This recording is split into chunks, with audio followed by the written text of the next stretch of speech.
જય શ્રી કૃષ્ણ. કેમ છો? રાધે રાધે. આજે રવિવાર છે. ઈચ્છા છે કે પ્રોટીનથી ભરેલું સોયા ચાપ બનાવું છું. હું પહેલી વખત જ બનાવું છું, પણ આની રેસીપી હું તમને જરૂર શેર કરીશ કેવી રીતે બને છે. તો ચલો બનાવીએ આપણે સોયા ચાપ. જો એમાં છે ને આપણે પાણી લઈ લીધું છે. પાણી છે ને ઠંડુ જ લેવાનું, આપણે ફ્રીજનું નહીં, નોર્મલ. હવે આની અંદર આપણે સોયા નાખી દઈશું. ચલો હું અનબોક્સ કરી અને એમાં નાખીશ. આપણે અનબોક્સ કરી નાખ્યું છે. હવે આપણે જેટલું જોઈએ ને એટલું આપણે એમાં ઠંડા પાણીમાં નાખીશું. આ છે ઠંડુ પાણી.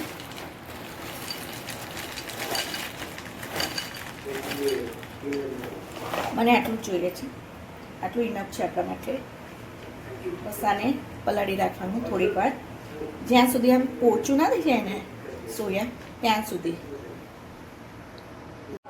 આપણે છે ને એક કેપ્સિકમ લીધું છે અને આ 2 ડુંગળી એ હું કટિંગ કરી નાખું છું. જ્યાં સુધી આપણા સોયા ભીના થાય ત્યાં સુધી આપણે આની કટિંગ કરીએ. અને બીજું પછી કરીએ છીએ એ પાછી બતાવું છું તમને લાઈનમાં જ. હું પણ પહેલી જ વખત બનાવું છું, કેવું બને છે હું તમને જરૂર કહીશ. ચલો આની કટિંગ કરીએ. આપણે આ રીતે કેપ્સિકમ અને આ રીતે ડુંગળી આવી રીતે અલગ અલગ પાડીને કટિંગ કરવાની, એટલે સાઈઝના. આ કરી દીધા આપણે. હવે છે ને 1 વાટકી આપણે દહીં લીધું છે, એ દહીં આપણે આ કરીશું.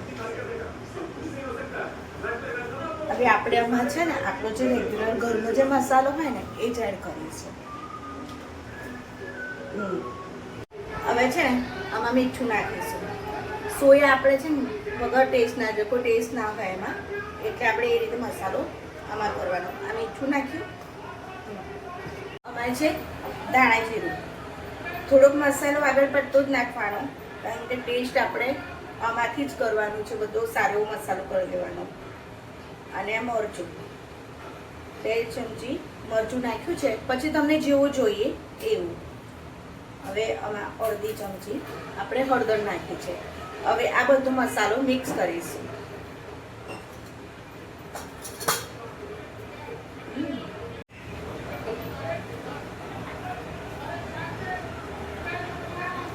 આવી રીતે આપણે મિક્સ કરીએ.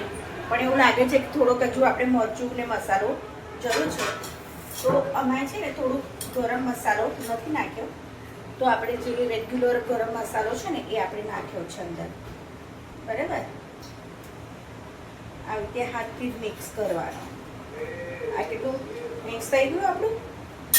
હવે આની અંદર છે ને આજે આપણે ડુંગળી ને કેપ્સિકમ છે ને એડ કરી દેવાના. હવે મિક્સ કરી દેવાનું. આ રીતે આપણે મિક્સ કરી દઈશું. આપણે સોયા છે ને એ થઈ ગયા છે, મતલબ દેખો પોચા થઈ જવા જોઈએ એકદમ.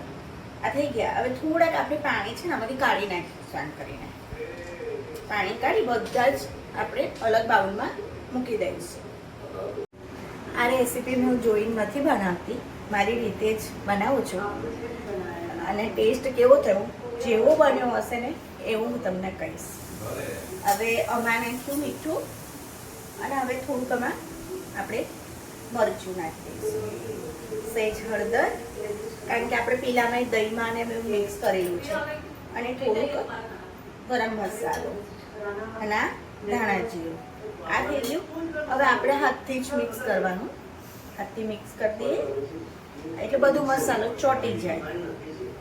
ચલો આ થઈ ગયું. આપણે હવે આપણે બીજી પ્રોસીજરની તૈયારી કરીએ. આપણે તેલ ગરમ કરવા મૂક્યું હતું, થઈ ગયું છે. હવે આપણે છે ને મારી પાસે આ તીખા મરચાં છે, એટલે પેલા મોડા મરચાં નહોતા, એટલે આપણે આ આખા નાખીએ છીએ. હવે થોડાક સસરાઈ જાય એટલે આપણે ટેસ્ટ આવી જાય. પછી આપણે આ ડુંગળીને આ જે કરેલું છે કેપ્સિકમ એ આપણે આમાં એડ કરવાનું. જો હવે આપણે છે ને આને ધીરે ધીરે ચડાવવા દેવાની. આ ડુંગળી છે ને આપણું કેપ્સિકમ છે ને એમાં ચડાવવા દે. આમાં ટામેટું નાખવાની કોઈ જરૂર નથી, કારણ કે આપણે દહીં એડ કર્યું છે એટલે ખટાશ આપણી થવાની જ છે. હવે ત્યાં સુધી આને ચડવા દેવાનું કે જ્યાં સુધી કેપ્સિકમ અને ડુંગળી થોડી આપણે પાકી ના જાય, મતલબ ચડી ના જાય ત્યાં સુધી.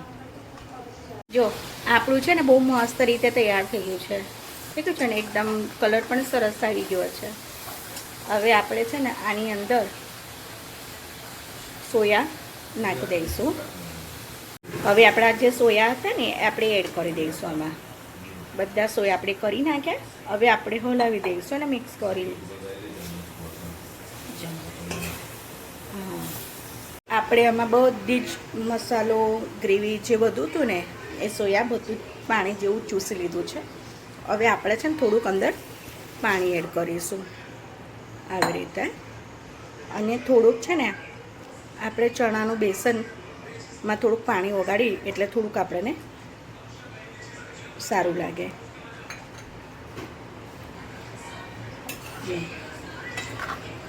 આવી રીતે આપણે મિક્સ કરીશું. આ છે ને મેન વસ્તુ છે, હું તમને બતાવું. ટેસ્ટ ક્યાંથી આવે છે? અહીંથી આવશે. આમાં ફુદીનો, ધાણા, મરચું, આદું, લસણ આની પેસ્ટ છે.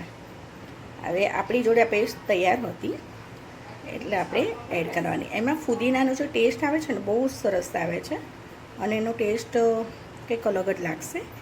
આપણે મિક્સ કરી હવે નાખીને હવે મિક્સ કરી લઈશું.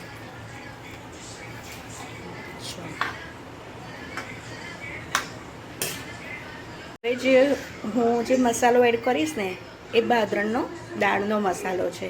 જો કે આપણે કોઈ પણ શાક બનાવીએ ને તો એમાં થોડું નાખવાથી ટેસ્ટ વધારી નાખે છે. તો આ તમારે નાખવો હોય તો નાખજો, ના નાખવો હોય તો વાંધો નહીં. પણ મને આનો ટેસ્ટ ખબર છે એટલે મેં એડ કર્યો છે.